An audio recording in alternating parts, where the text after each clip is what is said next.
Hello everyone, हामी चाहिँ class 6 को साइन्स हेरिरहेका छौँ र क्लास 6 को साइन्समा हामी हिट च्याप्टर हेरिरहेका थियौँ है त। हाम्रो च्याप्टर 4 जुन चाहिँ इनर्जीको अन्तर्गत पर्दछ र अघिल्लो भिडियोमा हामीले हिट सम्बन्धी थ्योरीहरू है, हिट भनेको के हो, टेम्परेचर भनेको के हो, हिट भनेको कहाँनिर युज हुन्छ, इफेक्ट अफ हिटहरू के हो भन्ने कुराहरू स्टडी गरिसकेका छौँ। आज अब हामीले यो च्याप्टरसँग रिलेटेड एकदमै इम्पोर्टेन्ट एक्सर्साइजहरू जुन छ त्यो सम्बन्धी केही डिस्कसन गर्न गइरहेका छौँ।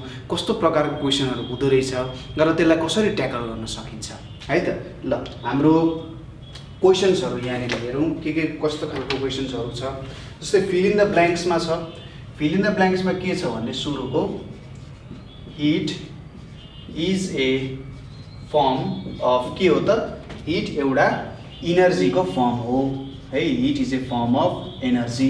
हिट एउटा इनर्जीको रूप हो। इनर्जीलाई एक तरिकाले हामीले प्रेजेन्ट गऱ्यौँ भने त्यो चाहिँ हिट इनर्जी पनि हुनसक्छ भन्ने कुरा हो। त्यसै गरी अर्को छ इज युनिट अफ हिट भनेर आयो भने हामीले यहाँनिर is SI unit of heat भनेर आयो भने हामीले के लेख्छौँ त, जुल भनेर लेख्छौँ।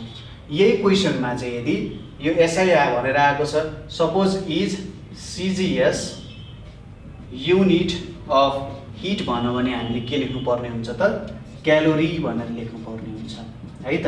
त्यसै गरी अर्को के हुनसक्छ, 1 calorie equals to dot dot dot गरेर जुल पनि दिन सक्छ हामीलाई। त्यति बेला हामीले के लेख्नु पर्यो, 1 क्यालोरी भनेको 4.2 जुल्स हुन्छ भनेर लेख्नु पर्ने हुन्छ है। अनि सबैभन्दा बेसी यहाँ हेर्नुहोस् है त, यहाँनिर सबैभन्दा बेसी एक्सपान्सन भनेको हामीले इक्वल एमाउन्ट अफ हिट गऱ्यौँ भने, सपोज हामीसँग सोलिड, लिक्विड अनि ग्यास छ अरे। सबैभन्दा यसलाई पनि मैले एउटा सर्टेन हिट दिएँ, एच एमाउन्ट अफ हिट दिएँ, यसलाई नि एच हिट दिएँ, एच हिट दिएँ। सबैभन्दा धेरै एक्सपान्सन हुने भनेको ग्यासको एक्सपान्सन हुन्छ, ठिक छ। सबैभन्दा धेरै एक्सपान्सन भनेको के को हुँदो रहेछ त, ग्यासको एक्सपान्सन हुँदो रहेछ। अब कन्ट्र्याक्सन भन्ने कुरा त त्यसै पनि भन्न मिल्दैन यहाँनिर। जे होस्, सबैभन्दा धेरै एक्सपान्सन ग्यासको हुन्छ। ग्यास पछि के को हुन्छ, लिक्विडको हुन्छ, अनि त्यसपछि सोलिडको हुन जान्छ। अब हामीले त्यतिकै टेम्परेचर लिँदै गयौँ भने सायद सबैभन्दा बेसी कन्ट्र्याक्सन पनि ग्यासकै हुन्छ है। ठ्याक्कै उल्टोमै जान्छ। कन्ट्र्याक्सनमा पनि सबैभन्दा धेरै कन्ट्र्याक्सन ग्यासको हुन्छ, त्यसपछि लिक्विडको हुन्छ, त्यसपछि सोलिडको हुन्छ। किनभने जुन कुराको भोल्युम इन्क्रिज गर्न सजिलो छ त्यसको डिक्रिज गर्न पनि सजिलो छ। सोलिडको भोल्युम इन्क्रिज गर्न गाह्रो हुन्छ, डिक्रिज गर्न पनि त्यत्तिकै गाह्रो हुन्छ है त। यो कुराहरू बुझ्न जरुरी छ कि सबैभन्दा धेरै एक्सपान्सन के को हुँदो रहेछ त, ग्यासको हुँदो रहेछ। त्यसपछि लिक्विडको एक्सपान्सन धेरै हुन्छ र लास्टली के आउँछ, सोलिडको कुराहरू आउँछ। फिल इन द ब्ल्याङ्क्समा जेनरली सोधिने क्वेसन्सहरू चाहिँ यिनीहरू नै हुन्छ है त। त्यसै गरी अब हामीले ट्रु फल्समा हेऱ्यौँ भने, म ट्रु फल्सको क्वेसनहरू तपाईँहरूलाई भन्छु, एकचोटि सोच्नु होला। हिटले स्टेट अफ म्याटर चेन्ज गर्छ भनेर भन्यो भने त्यो ट्रु हुन्छ कि फल्स हुन्छ भन्दा, हिटले के गर्छ, सोलिडलाई लिक्विड बनाउन सक्छ, सोलिडलाई ग्यास पनि बनाउन सक्छ, लिक्विडलाई ग्यास पनि बनाउन सक्छ। हो, त्यही त हो नि स्टेटमा चेन्ज गर्ने भनेको होइन। सोलिडलाई मैले हिट गरेँ भने लिक्विड हुन्छ भन्ने चाहिँ हिटले स्टेट अफ म्याटर चेन्ज गर्न सक्ने रहेछ। त्यो हाम्रो के हुने भयो, ट्रु हुने भयो। अर्को के लेखा छ, अब यो क्वेसन चाहिँ म लेख्छु है त।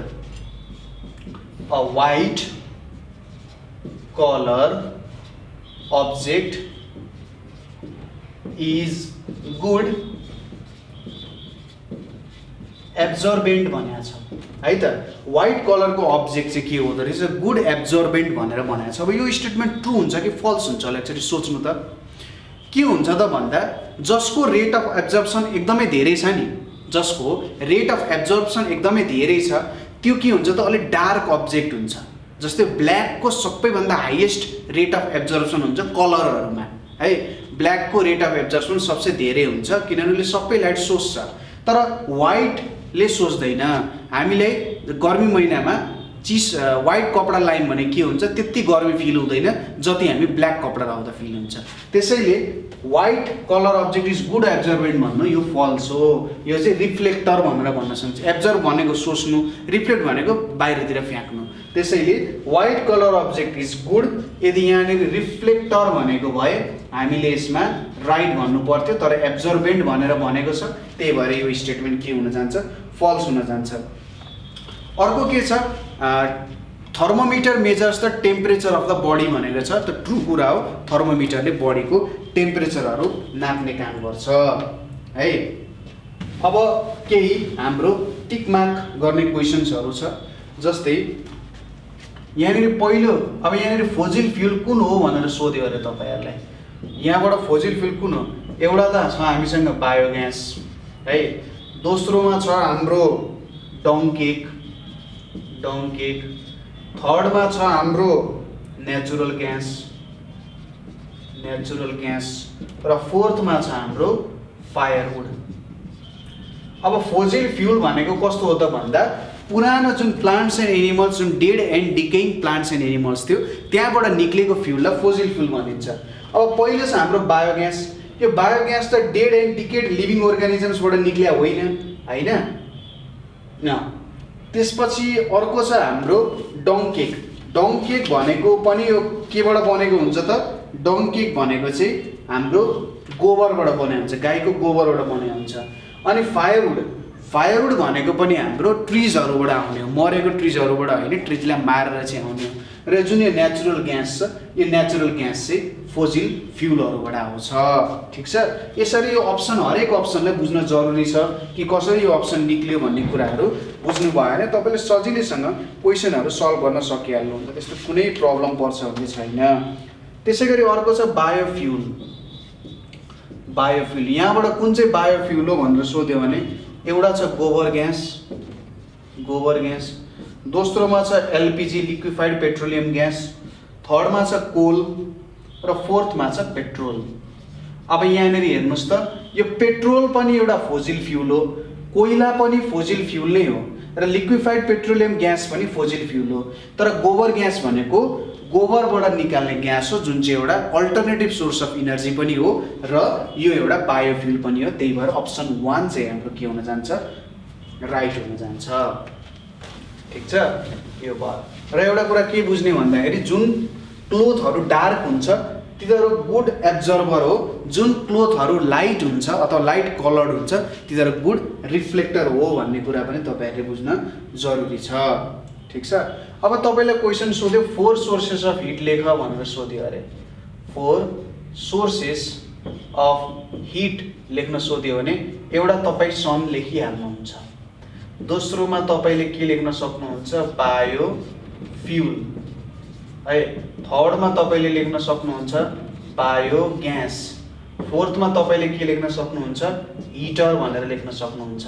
अब अर्को लेख्नु पर्यो भने फिफ्थमा तपाईँले गोबर ग्यास भनेर लेख्न सक्नुहुन्छ, गोबर ग्यास।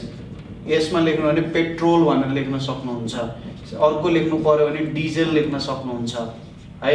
यसरी तपाईँले लेख्न सक्नुहुन्छ। डिफ्रेन्ट टाइप्स अफ हामीसँग छ। अब हिट भनेको तपाईँलाई थाहा नै छ। अब हिट डेली लाइफमा कहाँ युज हुन्छ, खाना पकाउन युज हुन्छ, कपडा सुकाउन युज हुन्छ, हाम्रो जुन गेडागुडीहरू धान सुकाउनको लागि यो युज हुन्छ। अनि अर्को भनेको इलेक्ट्रिसिटीको लागि पनि युज हुन्छ हैन, पानी तताउनेहरू कामहरूमा पनि युज हुन्छ है। यो चाहिँ डेली लाइफमा हाम्रो सोध्यो भने यसरी लेख्न सकिन्छ, हिटको काम डेली लाइफमा त्यो ठाउँमा आउने गर्छ। त्यसै गरी scales of measurement of temperature भनेर सोध्यो, scales of measurement of temperature भनेर सोध्यो भने हामीसँग 3 स्केल्स छ। 3 scales of measurement of temperature छ। एउटा भनेको केल्भिन हुन्छ, अर्को भनेको फरेनहाइट हुन्छ, FARENHEIT फारेनहाइट भयो, र थर्डमा के हुन्छ, सेन्टिग्रेड हुन्छ। केल्भिन, फारेनहाइट र सेन्टिग्रेड हुन्छ। केल्भिनको के, फरेनहाइटको डिग्री एफ, डिग्री सी। यो भयो हाम्रो 3 स्केल्स, केल्भिन, फारेनहाइट र सेन्टिग्रेडहरू भयो। Hit is a form of energy भन्ने कुरा गर। अब के hit is a form of energy हो? इनर्जीले के दिन्छ भन्दा, इनर्जीले यहाँनिर म लेखिदिन्छु, इनर्जी भनेको के हो, क्यापासिटी अफ डुइङ वर्क। ठिक छ, देखिराख्नु भएको छ। Energy capacity of doing work हो है। इनर्जी भनेको क्यापासिटी अफ डुइङ वर्क हो। अब यसलाई के भन्न सकिन्छ भने ल म पोइन्ट वाइज लेखिदिन्छु है त यसको एन्सर तपाईँले हेर्नु होला। सुरुमा इनर्जीको डिफिनेसन लेख्ने, we know energy is capacity of doing any work भनेर भनिएको छ। त्यसपछि हिटको डिफिनेसन लेख्ने, heat is sensation, heat is sensation of warmth or cold भनेर भन्ने, ठिक छ। अब के हुन्छ भन्दाखेरि यहाँनिर अब हिट आइसक्यो, इनर्जी पनि आइसक्यो। अब यो कुनै पनि काम गर्ने क्यापासिटी त के हुन्छ, हिटबाट आउँछ हैन, सरी कुनै पनि क्यापासिटी भनेको केबाट आउँछ त यहाँ हाम्रो इनर्जीबाट आउँछ। अब के हुन्छ भने सपोज मैले यो हिट इनर्जी युज गरेर हैन, हिट इनर्जी युज गरेर यसलाई म ट्रान्सफर्म गरेर अर्को कुनै युजफुल वर्कमा लाउन सक्छु। जस्तै using hit I can cook food हैन, फुड कुक गर्न सक्छु। त्यसै गरी इन्डस्ट्रिज रन गर्न सक्छु, इन्डस्ट्रिज क्यान बी रन हैन। त्यसै गरी इलेक्ट्रिसिटी क्यान बी प्रोड्युस्ड हैन, हामीले सोलर प्यानलहरूको कुरा गऱ्यौँ नि, इलेक्ट्रिसिटी क्यान बी प्रोड्युस्ड। त्यसैले यो हिटबाट हामीले के गर्न सक्यौँ त, कुनै एउटा काम गर्ने क्यापासिटी डेभलप गर्न सक्यौँ। त्यसैले हिट भनेको एउटा फर्म अफ एनर्जी हो, किनभने अरू फर्म अफ एनर्जी पनि छ र हिटलाई मैले ट्रान्सफर्म गरेर अरू कामहरू गर्न सक्छु, युजफुल कामहरू गर्न सक्छु। त्यही भएर hit is a form of energy भनेर भन्न सकिन्छ। खासमा हिट र एनर्जी भनेको एउटै नै कुरा हुन जान्छ, ठिक छ। Hit is a form of energy भन्दाखेरि यो कुराहरू तपाईँले लेख्नुभयो भने मजाले के गर्न सक्नुहुन्छ त, यो तपाईँको एन्सरको भ्यालु हुन्छ। अब यसलाई अरू तरिकाले पनि लेख्न सकिन्छ, प्रस्तुत गर्न सकिन्छ हैन, अरू तरिकाले पनि प्रस्तुत गर्न सकिन्छ। तर के हुन्छ भन्दा यसरी लेख्नुभयो भने चाहिँ अलिकति राम्रो पनि हुन्छ, किनभने exactly hit is a form of energy किन भन्यो भन्दाखेरि इनर्जी भनेको जहिले पनि कुनै काम गर्ने क्यापासिटी हो र हिटद्वारा हामी धेरैवटा कामहरू गर्न सक्छौँ। त्यसैले हिट एउटा फर्म अफ एनर्जी हो जसले हामी काम गर्न सक्छौँ भनेर भन्यो भने जस्टिफाएबल एन्सर हुन्छ। यसरी 2-3वटा पोइन्ट्स दिनुभयो भने it will be more better है त। अर्को के छ भन्दा इफेक्ट्स अफ हिट भनेको त्यही हो, हाम्रो एक्सपान्सन हुन जान्छ सोलिड्सहरूमा, अनि भोल्युममा एक्सपान्सनहरू आउन जान्छ, लिक्विडको भोल्युममा एक्सपान्सनहरू आउन जान्छ। त्यसै गरी अरू कुराहरू पनि छ यहाँनिर, जस्तै भोल्युम अफ बडी बढ्यो भनेर मैले भने।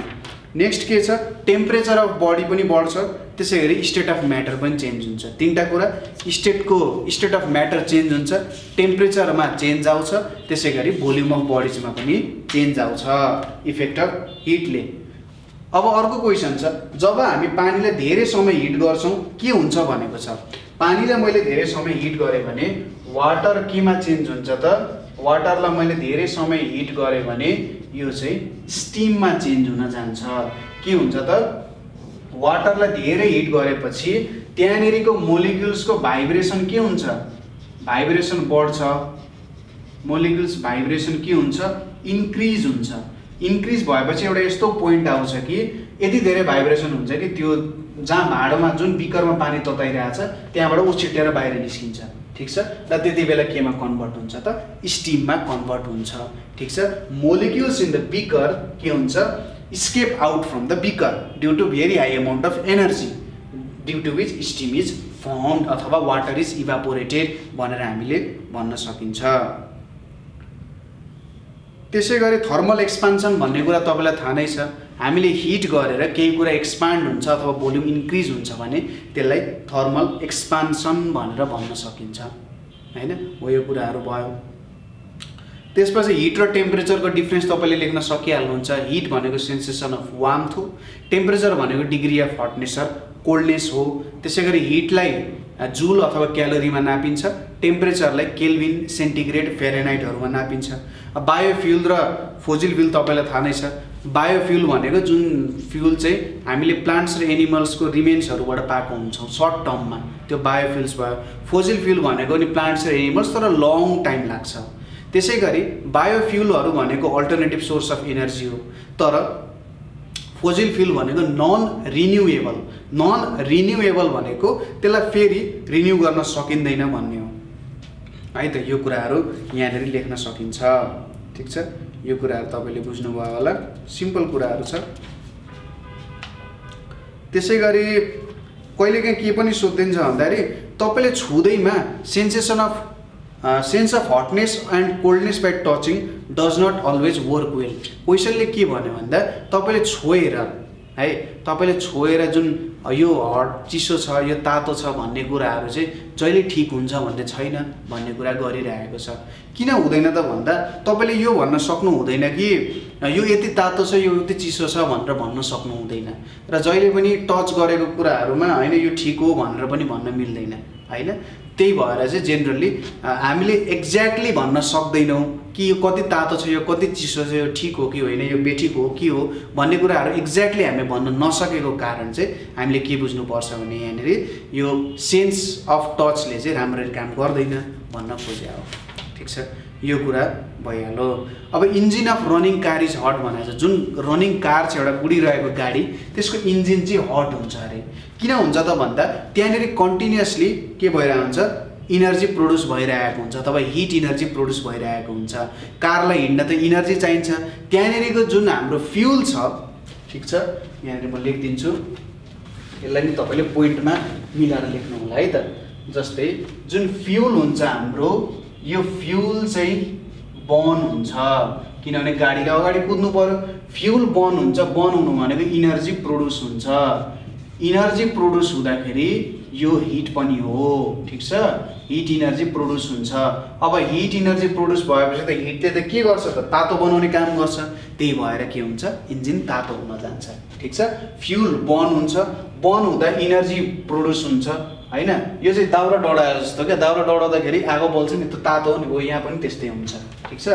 त्यसपछि अर्को के छ भन्दा wet clothes dry fast in sunlight. तपाईँले घरभित्र भन्दा घर बाहिर घाम लागेको बेला कपडा सुकाउँदाखेरि के हुन्छ त, छिट्टै के हुन्छ, ड्राई हुन जान्छ अथवा सुक्छ भन्नु। के हुन्छ त, वेट क्लोथ्समा वाटर हुन्छ होइन, वेट क्लोथ्समा वाटर हुन्छ। त्यो वाटरलाई हिट गरेपछि के हुन्छ त, हिट गरेपछि त्यो भेपरमा चेन्ज हुन्छ होइन। धेरै बेर राख्दाखेरि धेरै तातिएपछि भेपरमा चेन्ज हुन्छ अनि उडेर जान्छ, ठिक छ। Water present in wet clothes is heat by the sunlight, due to which that water is converted to water vapor and it moves out of the cloth, due to which clothes dry fast। तर घरभित्र सुकाउँदा त sunlight पुग्दैन र त्यो बाहिर निक्लिने rate एकदमै कम हुन्छ। त्यही भएर जेनरली हामी बाहिर सुकाउँछौँ है त। अर्को के छ भन्दाखेरि हामी विन्टरको बेलामा, जाडोको बेलामा कालो कपडा लाउँछौँ र समरको बेलामा है, समरको बेलामा हामी के गर्छौँ, सेतो कपडा लाउँछौँ। किनभने जाडोको बेलामा हामीलाई धेरै हिट चाहिएको हुन्छ र कालो कपडाले धेरै हिट सोच्छ। त्यही भएर हामीले जाडोको बेलामा कालो कपडा लाउँछौँ। यहाँनिर म पोइन्ट लेखिदिन्छु, यो पोइन्ट लेख्नुभयो होला है। जाडोमा के हुन्छ, वी निड मोर हिट है, वी निड मोर हिट। त्यसको कारण के हुन्छ त, we need a good absorber of heat, ठिक छ। हामीले के चाहिन्छ, गुड एब्जर्बर अफ हिट चाहिन्छ।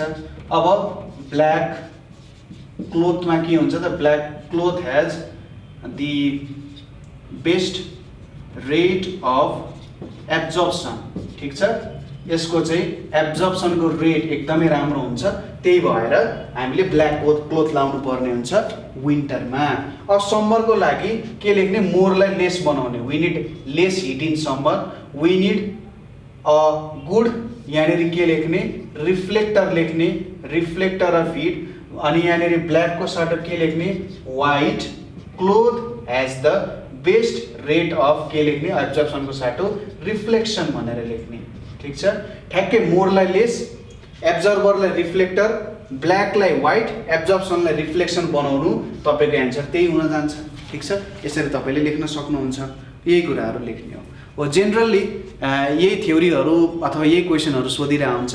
अरू कुनै क्वेसनमा प्रब्लम भयो भने तपाईँहरूले हामीलाई कमेन्ट गर्न सक्नुहुन्छ, सर यो क्वेसन पनि गरिदिनु न एकचोटि, कसरी सल्भ गर्न सकिन्छ भन्ने कुराहरू। एकअर्कालाई हेल्प त गर्ने हो नि होइन। म पनि तपाईँ जस्तै विद्यार्थी नै हो, म पनि सिकिरहेको छु, पढ्न सिकिरहेको छु, के गर्न कसरी बुझाउँदाखेरि राम्रो हुन्छ, कसरी गर्दा अझै राम्रो होला तपाईँहरूले मलाई भन्नुहोला होइन। अझै म राम्रो तरिकाले तपाईँहरूलाई बुझाउने भिडियोजहरू अझै पनि लिएर आउँछु र अरू एक्सर्साइजहरू पनि तपाईँहरूले हामीलाई 98495985 मा तपाईँहरूले हामीलाई कल गरेर अथवा वाट्सएपमा मेसेजमा टेक्स्ट गरेर भन्न सक्नुहुन्छ है त। ल आजको लागि यति नै, एकदम राम्ररी पढ्नु होला, स्टडी हार्ड है। ल थ्याङ्क यू फर वाचिङ।